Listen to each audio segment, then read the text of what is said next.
Hey guys, welcome back to this video. आज इस video पे हम कोऑर्डिनेशन कॉम्प्लेक्सेस का पार्ट 2 करने जा रहे हैं for BSc third year inorganic chemistry. तो इसमें जो आपके कॉम्प्लेक्सेस है ऑक्टाहेड्रल, स्क्वायर प्लेनर, टेट्राहेड्रल और जो आपके ट्राइगोनल बाइपिरामिडल कॉम्प्लेक्सेस है उसका हम हर एक उसका एग्जांपल देखेंगे। इससे प्रीवियस वीडियो पे हमने वीबीटी के पोस्टुलेट्स देखे थे वैलेंस बॉन्ड थ्योरी के। तो वीडियो आप देख सकते हो, नीचे आपको मैं डिस्क्रिप्शन बॉक्स में उसका लिंक दे दूंगा। तो सबसे पहला जो आपके यहाँ पर फॉर्मेशन आता है वो है फेरिस साइनाइड आयन का। ये आपका एक ऑक्टाहेड्रल कॉम्प्लेक्स है। हमें बताना है इसमें आपकी इसकी हाइब्रिडाइजेशन क्या रहेगा, इसका मैग्नेटिक नेचर क्या है, ये आपका पैरामैग्नेटिक है या डायमैग्नेटिक है, और इसका जो आपका ये रहता है magnetic moment mu equals to under root n n plus one से जो हम निकालते हैं वो क्या रहता है, वो सब चीज़ हमें बतानी पड़ती है वीबीटी के अंदर। ठीक है। तो पहला जो आपको यहाँ पर कॉम्प्लेक्स दे रखा है वो आपका फेरिस साइनाइड आयन है। ये सब हेक्सा साइनोफेरेट भी यहाँ पर कह सकते हो। तो सबसे पहला काम हमारे यहाँ पर होगा ऑक्सीडेशन स्टेट निकालना आयरन का। ठीक है। तो उससे पहले अगर इस कॉम्प्लेक्स को हम यहाँ पर देखें तो हमें यहाँ पर डायरेक्ट पता चल रहा है कि ये कॉम्प्लेक्स आपका ऑक्टाहेड्रल कॉम्प्लेक्स है। कैसे पता चल रहा है? हमारे पास यहाँ पर 6 साइनाइड आयन्स है जो आपके यहाँ पर कोऑर्डिनेट बॉन्ड बना रहे हैं आयरन के साथ। ठीक है। तो इसका जो कोऑर्डिनेशन नंबर है वो आपका 6 है। तो कोऑर्डिनेशन नंबर जब आपका 6 होगा तो आपका कॉम्प्लेक्स हमेशा ऑक्टाहेड्रल कॉम्प्लेक्स रहता है। क्लियर हो गया? अब हमारा काम यहाँ पर क्या है, ऑक्सीडेशन स्टेट निकालना आयरन का। तो आयरन का जो ऑक्सीडेशन स्टेट है इस कॉम्प्लेक्स में वो कितना है, +2 है। कैसे निकालते हैं आपको आना चाहिए। आयरन का हमें निकालना है तो ये आपका एक्स हो गया। साइनाइड आयंस में जो आपका चार्ज रहेगा वो आपका -1 रहेगा। 6 साइनाइड आयंस है तो 1 × 6 हो जाएगा। ओवरऑल चार्ज कितना आपके पास -4 है, तो किसके इक्वल होगा, -4 के। तो x - 6 equals to -4, x equals to +6 -4, x equals to +2। तो जो आपके पास यहाँ पर आयरन पे ऑक्सीडेशन स्टेट रहेगा वो आपका +2 यहाँ पर रहने वाला है। अब जो आपके पास यहाँ पर आयरन का एटॉमिक नंबर है वो कितना है, z इक्वल्स टू 26 है। तो इसका हमें यहाँ पर इलेक्ट्रॉनिक कॉन्फ़िगरेशन करना है। ठीक है। आर्गन तक तो आपका 18 रहेगा, फिर क्या होगा 4s पे आपके 2 इलेक्ट्रॉन्स रहेंगे। 3d में कितने रहने वाले, 6 इलेक्ट्रॉन्स रहने वाले हैं। इसका जब कॉन्फ़िगरेशन करोगे आर्गन 18 एटॉमिक नंबर तक तो हो गया, फिर 4s2 और 3d पे कितने रहेंगे, 6 रहेंगे। ठीक है। तो 3d में फिल करो, 4s में तो हमने फिल कर दिए दो। 3d में कैसे फिल करेंगे, 1 2 3 4 5 पहले आपके हुंस रूल से फॉलो होंगे एक एक करके हर एक ऑर्बिटल पे। उसके बाद हम जाएंगे यहाँ पर फर्स्ट वाले पे, देन आपका लास्ट वाला यहाँ पर फिल होगा। ठीक है। तो 6 इलेक्ट्रॉन्स आप यहाँ पर फिल करोगे और 2 इलेक्ट्रॉन्स आप यहाँ पर फिल करोगे, और जो आपका 4p ऑर्बिटल ये आपका वैकेंट यहाँ पर रहने वाला है। अब आपका जो ऑक्सीडेशन स्टेट है वो आयरन का वो है +2। तो Fe2+ आयन के लिए हम यहाँ पर देखेंगे फेरस आयन के लिए। तो इसमें आप देखो तो जो आपके 2 इलेक्ट्रॉन्स निकलने वाले हैं, Fe2 पॉजिटिव है तो 2 इलेक्ट्रॉन्स लूज होंगे। कहाँ से लूज होंगे, वो आपके 4s ऑर्बिटल से लूज होने वाले हैं, क्योंकि इसकी जो एनर्जी है 4s ऑर्बिटल की वो आपकी ज़्यादा है इन कंपेरिजन टू 3d। ठीक है। तो 2 इलेक्ट्रॉन्स जो आपके लूज होंगे वो आपके 4s ऑर्बिटल से यहाँ पर लूज होने वाले हैं। क्लियर हो गया? अब इसमें देखो, अब हमने एक पोस्टुलेट्स देखा था वीबीटी पे, जो हमने बैलेंस बॉन्ड थ्योरी में पढ़ा था उसमें हमने पोस्टुलेट्स देखा था, शायद आपका पोस्टुलेट नंबर 3 था। तो उसमें हमने देखा था कि आपके कभी कभी n-d ऑर्बिटल के जो आपके इलेक्ट्रॉन्स है वो आपके पेयर अप हो जाएंगे। जो आपके अनपेयर्ड इलेक्ट्रॉन्स है 3d ऑर्बिटल्स के, वो कभी कभी हो सकता है किसी किसी कॉम्प्लेक्स में आपके पेयर अप हो जाए। तो इसमें जो आपका यहाँ पर पेयरिंग हो रखी है ये आपके अनपेयर्ड इलेक्ट्रॉन्स की यहाँ पर पेयरिंग हो रखी है। तो 2 इलेक्ट्रॉन्स आपके जो अनपेयर्ड थे वो आपके चले गए यहाँ पर, पेयर अप हो गए, और 2 d ऑर्बिटल्स आपके यहाँ पर वैकेंट रह गए। ठीक है। अब 2 d ऑर्बिटल्स आपके यहाँ पर वैकेंट रहे, एक s आपका यहाँ पर वैकेंट है, और 3 आपके यहाँ पर 4p के वैकेंट है। वैकेंट मतलब खाली है। ठीक है। तो आपके यहाँ पर 6 mt d2sp3 हाइब्रिड ऑर्बिटल्स आपको मिल रखे, 6 mt d2sp3 हाइब्रिड ऑर्बिटल्स आपको मिल रखे हैं। ठीक है। अब आपके पास यहाँ पर 6 mt d2sp3 हाइब्रिड ऑर्बिटल्स है। इन 6 mt वैकेंट ऑर्बिटल्स के लिए आपके पास 6 साइनाइड आयंस है जो यहाँ पर क्या करेंगे, कोऑर्डिनेट बॉन्ड फॉर्म करने वाले हैं आयरन के साथ। ठीक है। तो यहाँ पर आपके जो 6 पेयर्स ऑफ इलेक्ट्रॉन है फ्रॉम 6 Cn नेगेटिव आयंस वो आपके यहाँ पर फिल हो जाएंगे, तभी तो आपके कोऑर्डिनेट बॉन्ड फॉर्म होंगे। जब आपके जो 6 Cn नेगेटिव आयंस है वो आपके इलेक्ट्रॉन्स डोनेट करेंगे आयरन को, कोऑर्डिनेट बॉन्ड फॉर्म करेंगे, तभी तो आपका पूरा कॉम्प्लेक्स बनेगा। तो यहाँ पर एक साइनाइड आयन ने 2 इलेक्ट्रॉन्स दिए, दूसरे साइनाइड आयन ने तो आपके दूसरे 2 इलेक्ट्रॉन्स दिए, फिर तीसरे वाले ने दिए, फिर फोर्थ वाले ने दिए, फिर फिफ्थ वाले ने दिए, फिर आपके सिक्स वाले ने दिए। ऐसे आपके 6 पेयर्स ऑफ इलेक्ट्रॉन दे रखे 6 साइनाइड आयंस थे, तभी आपका ये पूरा फॉर्मेशन हो रखा है हेक्सासाइनोफेरेट का। क्लियर हो गया? तो इसकी जो आपकी हाइब्रिडाइजेशन है जो हमें यहाँ पर मिली है वो कितना मिला है, D2sp3 हाइब्रिडाइजेशन। और D2sp3 हाइब्रिडाइजेशन आपका ऑक्टाहेड्रल कॉम्प्लेक्सेस की रहती है। एक चीज़ क्लियर हो गया। सेकंड चीज़ जो आपके यहाँ पर रहता है वो है मैग्नेटिक नेचर। तो ये आपका डायमैग्नेटिक का है। डायमैग्नेटिक नेचर है क्यों है, क्योंकि ये इसमें आपके कोई भी अनपेयर्ड इलेक्ट्रॉन नहीं है। मैग्नेटिक मूवमेंट निकालना चाहो तो इसमें आपकी कोई अनपेयर्ड इलेक्ट्रॉन नहीं है, तो मैग्नेटिक मूवमेंट क्या आएगा, 0 आएगा। क्लियर हो गया? तो ये था आपका ऑक्टाहेड्रल कॉम्प्लेक्स। नेक्स्ट वाला है आपका formation of hexacyano cobaltate, hexacyano नहीं, हेक्सा फ्लोराइड कोबाल्टेट। तो ये आपके यहाँ पर भी ऑक्टाहेड्रल कॉम्प्लेक्स का एग्जाम्पल है। तो सबसे पहले इसका हम ऑक्सीडेशन स्टेट निकालेंगे कोबाल्ट का। इस कॉम्प्लेक्स में जो आपका +3 +3 रहने +3 रहने वाला है। तो उसमें अगर ऑक्सीडेशन स्टेट देखें कैसे निकालोगे, कोबाल्ट का आपका एक्स एक्स रहेगा, फ्लोराइड आपके पास -1 है, इंटू 6 इक्वल्स टू -3, क्योंकि फ्लोराइड में जो आपके चार्ज आएगा वो आपका -1 रहेगा हाईलाइट पे। तो -1 छः आपके पास फ्लोराइड है, इंटू 6 इक्वल्स टू -3, तो क्या होगा -3 + 6 x इक्वल्स टू +3। तो जो आपका कोबाल्ट का ऑक्सीडेशन स्टेट होगा वो आपका +3 यहाँ पर रहने वाला है। अगेन इस कॉम्प्लेक्स को हम देख के बता सकते हैं कि आपका ऑक्टाहेड्रल होगा, क्योंकि इसमें आपके 6 फ्लोराइड आयन्स है जो आपके यहाँ पर कोऑर्डिनेट बॉन्ड बनाने वाले इस सेंट्रल मेटल एटम से। ये आपका सेंट्रल मेटल एटम होता है, और जो आपके 6 फ्लोराइड आयन्स है ये आपके लिगेंड्स है। ठीक है, तो कोबाल्ट का जो आपका इलेक्ट्रॉनिक कॉन्फ़िगरेशन होगा वो आपका 27, जो एटॉमिक नंबर है वो 27 है। कॉन्फ़िगरेशन करोगे तो 3D में आपके 7 इलेक्ट्रॉन्स आएंगे, 4s में आपके कितने आएंगे, 2 इलेक्ट्रॉन्स आएंगे। क्लियर हो गया। अब CO3 पॉजिटिव के हमें निकालना है, तो 3 इलेक्ट्रॉन्स का लूज होगा, 2 इलेक्ट्रॉन्स तो आपके यहाँ से जाने वाले, और 1 इलेक्ट्रॉन आपका जाएगा यहाँ से। यहाँ पर आपका एक ऐसे ही रहेगा, 2 इलेक्ट्रॉन्स आपके 4s से जाएंगे सबसे पहले, देन आपका जाएगा 3D से। ठीक है, हमेशा आपका सबसे पहले 4s से जाएगा, देन आपका 3D से यहाँ पर जाता है। तो 2 इलेक्ट्रॉन्स आपके यहाँ से गए, और तीसरा जो गया वो आपका यहाँ से जाएगा। ठीक है, एक और निकालना हो तो आपका यहाँ से जाएगा, फिर निकालना हो तब आपके यहाँ से जाएगा। ठीक है, अभी हमें 3 इलेक्ट्रॉन्स निकालने थे, तो 2 आपके यहाँ से निकल गए, और एक आपका यहाँ पर इससे निकल गया, जो आपके पेयर अप हो रखे उससे 1 इलेक्ट्रॉन्स आपका निकल गया। अब ये आपका यहाँ पर बचा हुआ है। ठीक है, अब जैसे हमने इसमें क्या करा था, इसमें तो आपकी इलेक्ट्रॉन्स की पेयरिंग हो गई थी, जो आपके अनपेयर इलेक्ट्रॉन्स थे 3D के, उसकी आपकी पेयरिंग हो गई थी। लेकिन यहाँ पर आपका नहीं हो रखा है। ये इसलिए नहीं हो रखा है क्योंकि ये जो आपका फ्लोराइड आयन है, जो ये आपका F नेगेटिव आयन है, ये आपका क्या है, एक वीक फील्ड लिगेंड है। अब आपके 2 फील्ड लिगेंड्स होते हैं, जैसे हम इसको डीप में पढ़ेंगे CFT पे, क्रिस्टल फील्ड थ्योरी पे। वैसे आप देख लो यहाँ पर आपके 2 टाइप के लिगेंड्स होते हैं, एक होता है आपका स्ट्रॉन्ग फील्ड लिगेंड, और एक होता है आपका weak field ligand. Strong field ligand में क्या होता है, इसमें आपकी इलेक्ट्रॉन्स की पेयरिंग होती है, जो आपकी अनपेयर्ड इलेक्ट्रॉन्स है उसकी पेयरिंग हो जाएगी। जैसे इसमें देखो, इसमें आपकी इलेक्ट्रॉन्स की क्या हो रखी है, पेयरिंग हो रखी है, ये आपके पेयर अप हो गए यहाँ पर। लेकिन यहाँ पर आपके पेयर अप नहीं होंगे, इसलिए नहीं होंगे क्योंकि ये जो आपका फ्लोराइड आयन है, ये आपका क्या है, यहाँ पर एक वीक फील्ड लिगेंड है। तो वीक फील्ड लिगेंड में क्या हो रहा है, it does not favour pairing of electron, इसमें आपके इलेक्ट्रॉन्स की पेयरिंग नहीं होती है। इसको हम और डिटेल में पढ़ेंगे CFT में, क्रिस्टल फील्ड थ्योरी पे, वहाँ पर आपको स्प्लिटिंग एनर्जी समझ में आएगा क्या रहता है पूरा। अभी यहाँ पर आप इतना समझ लो कि स्ट्रॉन्ग फील्ड लिगेंड में आपके इलेक्ट्रॉन्स की पेयरिंग होती है, फेवर होती है, और वीक फील्ड लिगेंड में आपकी इलेक्ट्रॉन्स की पेयरिंग फेवर नहीं होती है। ठीक है, तो यहाँ पर आपके पास फ्लोराइड आयन्स है, तो यहाँ पर आपके इलेक्ट्रॉन्स की पेयरिंग फेवर नहीं होगी। और कौन से होते हैं आपके वीक फील्ड लिगेंड, जैसे आपके Cl नेगेटिव है, Br नेगेटिव है, I नेगेटिव है, जितने भी आपके हैलाइड आयन्स हैं सब आपके वीक फील्ड लिगेंड्स है, मतलब इसमें आपके अनपेयर्ड इलेक्ट्रॉन्स की पेयरिंग नहीं होगी। देन आपके पास यहाँ पर आता है ये थायोसाइनेट आता है, देन आपका ऑक्सलेट आयन आता है, तो इनके यहाँ पर आपकी पेयरिंग इनमें नहीं होगी। लेकिन जो आपके यहाँ पर स्ट्रॉन्ग फील्ड लिगेंड है, जैसे आपके साइनाइड आयन्स है, फिर आपका आइसोथायोसाइनेट आयन है, फिर आपका कार्बोनिल हो गया, अमोनिया हो गया, फिर आपका EDTA है, फिर आपका इथेन 1,2 डायमीन है, तो इनमें आपके यहाँ पर अनपेयर्ड इलेक्ट्रॉन्स की पेयरिंग होने वाली है। इसमें आप देखो, इसमें जो आपका लिगेंड था वो आपका सनाइड आयन था, Cn नेगेटिव आयन। अब ये क्या है, ये आपका एक स्ट्रॉन्ग फील्ड लिगेंड है, तो इसमें आपकी इलेक्ट्रॉन्स की पेयरिंग इजीली हो जाएगी। इसमें आपका फ्लोराइड आयन्स था, तो यहाँ पर इलेक्ट्रॉन्स की पेयरिंग इतनी आसानी से नहीं होगी, क्योंकि ये आपका एक वीक फील्ड लिगेंड के अंदर आता है। तो यहाँ पर आपकी इलेक्ट्रॉन्स की पेयरिंग नहीं होगी, ये जैसे थे ये आपके वैसे ही यहाँ पर रहने वाले हैं। ठीक है, तो इसमें अगर यहाँ पर हम हाइब्रिडाइजेशन देखें तो क्या रहेगा, आपके पास यहाँ पर 6 empty sp3d2 hybrid orbitals available है। sp3d2 हाइब्रिड ऑर्बिटल्स आपके यहाँ पर रहेंगे। कोबाल्ट के केस में आपका 4d भी वैकेंट रहता है, तो इसमें आपके sp3d2 हाइब्रिड ऑर्बिटल्स रहने वाले। इनके लिए आपके 6 इलेक्ट्रॉन पेयर्स हैं, जो आपके F नेगेटिव आयन से यहाँ पर इनको डोनेट करेंगे। तो इनकी जो आपकी हाइब्रिडाइजेशन रहेगी वो आपकी sp3d2 रहने वाली है, और जो आपका यहाँ पर कॉम्प्लेक्स होगा ये आपका ऑक्टाहेड्रल कॉम्प्लेक्स रहने वाला है।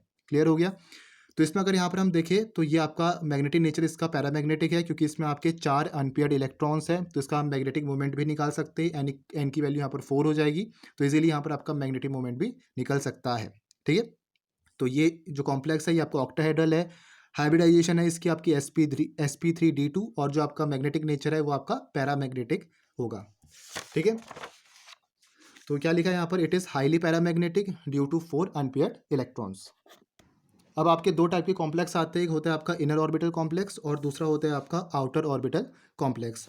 इनर ऑर्बिटल कॉम्प्लेक्स की डेफिनेशन क्या लिखी है? लिखा है कि when the complex formed involves the inner n-1 d orbitals for hybridisation the complex is called inner orbital complex या हाइपरलिगेटेड कॉम्प्लेक्स। जिसमें आपका inner n-1 d orbitals form हो रहे हैं, वो इन्वॉल्व हो रहे हैं आपके हाइब्रिडाइजेशन पे। दैट मीन्स इसमें अगर आप देखो ये वाले पे, इसमें आपके इनर ऑर्बिटल्स n-1 d वाले ये आपके इन्वॉल्व हो रखे हाइब्रिडाइजेशन पे, क्योंकि इसमें आपके इलेक्ट्रॉन्स पेयर अप हो जा रहे हैं। तो इन टाइप के कॉम्प्लेक्सेस को हम कहते हैं इनर ऑर्बिटल कॉम्प्लेक्स। और क्या लिखा है यहाँ पर? In this case the electron of the metal are made to pair up, so the complex will be either deep diamagnetic और will have the lesser number of unpaired electron. तो इस type के जो भी कॉम्प्लेक्स यहाँ पर रहते हैं, इनमें जो इलेक्ट्रॉन है मेटल का, जैसे इसमें आप देखो, इसमें आपके इलेक्ट्रॉन्स पेयर अप हो जा रहे हैं। तो पेयरिंग से क्या हो रहा है, इनका जो पैरामैग्नेटिक नेचर है वो आपका रेड्यूस हो जा रहा है। ये आपके या तो डायमैग्नेटिक होंगे या तो इसमें आपको कम अनपेयर्ड इलेक्ट्रॉन्स यहाँ पर देखने को मिलेंगे। तो इन टाइप के कॉम्प्लेक्स को हम कहते हैं इनर ऑर्बिटल कॉम्प्लेक्स, जिसमें आपके n-1 d ऑर्बिटल्स इन्वॉल्व होते हैं हाइब्रिडाइजेशन पे। ठीक है, जो 3D वाला होता है ये आपका n-1 इनर ऑर्बिटल है, n-1 d वाला। इसमें आप देखो, इसमें आपका 4D इन्वॉल्व है, ये आपका nd वाला ऑर्बिटल है। ठीक है, तो ये आपका इनर ऑर्बिटल है और ये आपका आउटर ऑर्बिटल है। तो इसमें क्या हो रखा है आपका, जो आपके n-1 d ऑर्बिटल है ये आपके इन्वॉल्व हो रखे हाइब्रिडाइजेशन पे, क्योंकि इसमें आपके इलेक्ट्रॉन्स पेयर अप हो गए। इलेक्ट्रॉन्स पेयर अप हो गए तो इनका जो मैग्नेटिक नेचर है वो आपका डायमैग्नेटिक रहेगा, या तो इसमें आपके कम अनपेयर्ड इलेक्ट्रॉन्स रहने वाले हैं, क्योंकि जो आपके अनपेयर्ड इलेक्ट्रॉन्स थे वो तो आपके सब पेयर अप हो गए। तो या तो आपका डायमैग्नेटिक होगा, या तो कभी कभी आपके जो इलेक्ट्रॉन्स अनपेयर्ड भी होंगे तो वो बहुत कम होंगे। ठीक है, तो इन टाइप के कॉम्प्लेक्सेस को हम कहेंगे इनर ऑर्बिटल कॉम्प्लेक्स। तो ये जो आपका फेरी सैनेट आयन है ये आपका एक इनर ऑर्बिटल कॉम्प्लेक्स है। अब जो आपके और यहाँ पर एग्जांपल्स होते हैं, जैसे यहाँ पर आपके कुछ और भी एग्जांपल्स, जैसे आपके हेक्सोसाइनो वेनेडियम हो गया, या आपका हेक्सासाइनो मैग्नेट हो गया, आपका यहाँ पर ये हेक्स ट्राईऑक्सो कोबाल्टेट हो गया। तो ये सब आपके एग्जांपल्स हैं यहाँ पर इनर ऑर्बिटल कॉम्प्लेक्स के। क्लियर हो गया? और क्या लिखा है यहाँ पर? This type of complex is also known as low spin complex. इन टाइप के कॉम्प्लेक्सेस को हम लो स्पिन कॉम्प्लेक्स भी यहाँ पर कहते हैं। आउटर ऑर्बिटल्स देखो क्या होते हैं, when the complex formed involves the use of outer n-d orbitals for hybridisation. जो आपकी sp3d2 वाली है ऑक्टाहेड्रल के लिए, the complex is called outer orbital complex या हाइपर लिगेटेड कॉम्प्लेक्स। ठीक है, हाइपर डिगेटेड कॉम्प्लेक्स। तो इसमें अगर हम देखें तो इसमें आपके आउटर n-d ऑर्बिटल यूज हो रहे हाइब्रिडाइजेशन के लिए। दैट मीन्स ये एग्जांपल ले लेते हैं, इसमें आपका 4d ऑर्बिटल्स यूज हो रखा हाइब्रिडाइजेशन के लिए, और इसमें आपके जो 3D इलेक्ट्रॉन से पेयरिंग नहीं हो रही है। तो इन टाइप के जो आपके कॉम्प्लेक्स होते हैं इनको हम कहते हैं आउटर ऑर्बिटल कॉम्प्लेक्स, क्योंकि इसमें आपके आउटर n-d ऑर्बिटल्स यूज हो रखे हाइब्रिडाइजेशन के लिए। इसमें आपके d2 दो वैकेंट आपके यहाँ पर ऑर्बिटल्स यूज हो रखे इनके हाइब्रिडाइजेशन के लिए इस कॉम्प्लेक्स की। तो इस टाइप के कॉम्प्लेक्स को कहते हैं हम आउटर ऑर्बिटल कॉम्प्लेक्स, और जिसमें आपके n-1 d ऑर्बिटल यूज होंगे उसको हम कहेंगे यहाँ पर इनर ऑर्बिटल कॉम्प्लेक्स। ठीक है, और क्या चीज़ लिखा है? The complex will have larger number of unpaired electron as the configuration of the metal remains unchanged. This type of complex is also called high spin complex. तो इसमें आपके ज़्यादा अनपेयर्ड इलेक्ट्रॉन्स होंगे, क्योंकि इसमें आपका पेयरिंग तो हो नहीं रही है, जैसे आपके थे इलेक्ट्रॉन्स अनपेयर्ड वो आपके वैसे ही रहने वाले। तो इसमें आपको पैरामैग्नेटिक नेचर ज़्यादा दिखाई देगा। ठीक हो गया? और एग्जाम्पल देखो, इसको हम हाई स्पिन कॉम्प्लेक्स भी कहते हैं आउटर ऑर्बिटल कॉम्प्लेक्स को। एग्जाम्पल आपके जैसे कुछ यहाँ पर ये है, इसमें कुछ आपका एक्सेप्शन भी है। जैसे इसमें आप देखो, आपका जो H2O है यहाँ पर, H2O जो आपका लिगेंड है वो तो आपका यहाँ पर आ रहा है, और यहाँ पर भी आपका H2O जो आपके पास एक कह सकते हो कि आपका एक यहाँ पर स्ट्रॉन्ग फील्ड लिगेंड है, वो आपके यहाँ, सॉरी वीक फील्ड लिगेंड है, वो आपके यहाँ पर आ रहा है। ठीक है, तो कुछ आपके एक्सेप्शन भी रहते हैं एक्वा हेक्सा एक्वा में, तो इसको आप देख सकते हो, उसको आपको ध्यान देना है। वैसे ऐसे क्वेश्चंस तो नहीं आएंगे एक्सेप्शन वाले, लेकिन फिर भी आपको ध्यान देना है कि आपका जैसे इनर ऑर्बिटल कॉम्प्लेक्स के लिए आपका हेक्सा एक्वा यहाँ पर भी है, और हेक्सा एक्वा के एग्जाम्पल्स आपके आउटर ऑर्बिटल में भी है। ठीक है, तो दोनों का आपको यहाँ पर ध्यान रखना है। क्लियर हो गया? इनर ऑर्बिटल क्या रहते हैं और आउटर ऑर्बिटल्स क्या रहते हैं। नेक्स्ट क्वेश्चन पे चलते हैं। नेक्स्ट आपके पास यहाँ पर है टेट्राहेड्रल कॉम्प्लेक्सेस। इसका जो आपका कोऑर्डिनेशन नंबर होता है वो होता है आपका 4। तो सबसे पहले जो फॉर्मेशन हम देखेंगे टेट्राहेड्रल कॉम्प्लेक्स में, वो आपका यहाँ पर है टेट्रा कार्बोनिल निकेल। इसका जो ऑक्सीडेशन स्टेट है वो आपका 0 रहता है। ये आपका मोस्ट कॉमन एग्जांपल है जिसका ऑक्सीडेशन स्टेट आपका 0 है। तो निकल का जो आपका एटॉमिक नंबर रहता है वो आपका 28 है। इसमें 3D में आपके 8 इलेक्ट्रॉन्स होंगे, 4s में आपके 2 रहेंगे। ठीक है, तो 8 इलेक्ट्रॉन्स हमने फिल कर दिए, 4s में आपके 2 इलेक्ट्रॉन्स फिल हो गए। आपका यहाँ पर ऑक्सीडेशन स्टेट 0 है, तो इसमें आपका होगा क्या, देखो जो आपके 2 इलेक्ट्रॉन्स है 4s में से वो आपके जंप कर जाएंगे कहाँ पर, 3D में जंप करेंगे, क्योंकि जो आपका Cu है, जो आपका कार्बोनिल है, ये आपका एक स्ट्रॉन्ग फील्ड लिगेंड है। अभी हमने देखा था यहाँ पर Cu आपका एक स्ट्रॉन्ग फील्ड लिगेंड है, तो इसके जो आपके इलेक्ट्रॉन्स है 4s के वो आपके जंप कर जाएंगे कहाँ पर, इन 2 अनपेयर्ड इलेक्ट्रॉन्स के पास यहाँ पर पेयरिंग कर देंगे और यहाँ पर आपके फुली फिल्ड हो जाएंगे। 3D में आपका कोई वैकेंट यहाँ पर बचा नहीं है। एस आपका वैकेंट है और 3 आपका पी वैकेंट है, तो sp3 हाइब्रिडाइजेशन आपको यहाँ पर देखने को मिलेगी। इन sp3 आपके जो वैकेंट ऑर्बिटल्स के लिए आपके पास 4 इलेक्ट्रॉन पेयर है फ्रॉम CO मॉलिक्यूल्स जो आपके यहाँ पर डोनेट होंगे और यहाँ पर आपके कोऑर्डिनेट बॉन्ड फॉर्म होने वाला है। ठीक है, इनका जो नेचर होगा ये आपके डायमैग्नेटिक नेचर के होंगे, क्योंकि कोई भी आपका अनपेयर्ड इलेक्ट्रॉन्स यहाँ पर नहीं है और जो मैग्नेटिक मोमेंट होगा वो भी आपका यहाँ पर 0 रहेगा। तो आपका जो टेट्रा कार्बोनिल निकल है ये आपका एग्जाम्पल है टेट्राहेड्रल कॉम्प्लेक्स का। लास्ट क्वेश्चन देखो, ये आपके यहाँ पर स्क्वायर प्लेनर कॉम्प्लेक्सेस क्या है जिनकी हाइब्रिडाइजेशन आपकी DsP2 रहती है। तो इसमें देखो क्या है आपके पास, इसका जो आपका कोऑर्डिनेशन नंबर होता है वो आपका 4 होता है। ऑक्सीडेशन स्टेट आपकी यहाँ पर +2 रहने वाली है। ऑक्सीजन स्टेट आपको निकालना आना चाहिए, x -4 = -2, तो यहाँ पर ऑक्सीडेशन स्टेट आपका +2 रहने वाला है। निकल आपके पास 28 रहता है। 3D में आपके पास 8 इलेक्ट्रॉन्स होंगे, 4s में 2 रहने वाले। निकल 2+ के लिए हम देख रहे हैं तो 2 इलेक्ट्रॉन्स आपके यहाँ से गायब हो गए और आपके जो एक अनपेयर्ड इलेक्ट्रॉन था, 2 अनपेयर्ड इलेक्ट्रॉन थे, इनकी पेयरिंग हो गई है। क्यों पेयरिंग हो रही है? क्योंकि जो आपका साइनाइड आयन है ये आपका एक स्ट्रॉन्ग फील्ड लिगेंड है। अगर आप यहाँ से देख सकते हो जो Cn नेगेटिव है ये आपका स्ट्रॉन्ग फील्ड लिगेंड है, तो यहाँ पर इलेक्ट्रॉन्स की पेयरिंग को फेवर करने वाला है। ठीक हो गया। फिर देखो कि आपके पास D वैकेंट बचा है, S आपके पास है और 2 p ऑर्बिटल्स है। ठीक है, तो यहाँ पर जो आपके पास हाइब्रिडाइजेशन रहने वाली है वो आपकी DsP2 हाइब्रिडाइजेशन यहाँ पर रहेगी। ठीक है, तो फॉर्मेशन आपका हो जाएगा यहाँ पर टेट्रासाइनोनिक्लेट का। तो इसमें आपके 4 इलेक्ट्रॉन्स पेयर है जो आपके डोनेट करेंगे इन बाई 4 Cn नेगेटिव आयंस इन वैकेंट ऑर्बिटल्स में, और यहाँ से आपका पूरा कोऑर्डिनेशन बॉन्ड फॉर्म होगा। और इनका जो नेचर है वो आपका डायमैग्नेटिक नेचर के है, क्योंकि इसमें आपका कोई भी अनपेयर्ड इलेक्ट्रॉन्स अवेलेबल नहीं है। ठीक है, एक लास्ट क्वेश्चन है आपका ट्राइगोनल बाइपिरामिडल ज्योमेट्री का, इसको भी हम देख लेते हैं। इसका जो एग्जांपल है वो हमने लिया है यहाँ पर पेंटा कार्बोनिल आयरन। तो इसमें आप देखो तो जो इसका कोऑर्डिनेशन नंबर है वो आपका 5 है। ट्राइगोनल बाइपिरामिडल ज्योमेट्री में कोऑर्डिनेशन नंबर आपका 5 रहता है, क्योंकि जो इसमें आपकी हाइब्रिडाइजेशन रहती है वो आपकी या तो sp3d रहेगी या तो DsP3 आपकी यहाँ पर रहती है, दोनों सेम है। ठीक है, 3D देखो, इसमें जो आपके 3D में इलेक्ट्रॉन्स होंगे वो आपके कितने होंगे? 6 इलेक्ट्रॉन्स होंगे, 4s में आपके 2 रहेंगे। ठीक है, कार्बोनिल के ऊपर कोई चार्ज नहीं है, तो होगा क्या यहाँ पर? सबसे पहले इनकी पेयरिंग हो जाएगी। कार्बोनिल आपका एक स्ट्रॉन्ग फील्ड लिगेंड है, तो आपके 2 इलेक्ट्रॉन तो आपके यहाँ से जाएंगे, पेयरअप होंगे, और 2 इलेक्ट्रॉन्स आपके यहाँ पर चले जाएंगे, ये जंप करके 3D में जाएंगे, तो इनकी पेयरिंग होगी। एक आपका वैकेंट बचा है D ऑर्बिटल, और आपके एक S वैकेंट है और 3 P आपके वैकेंट है।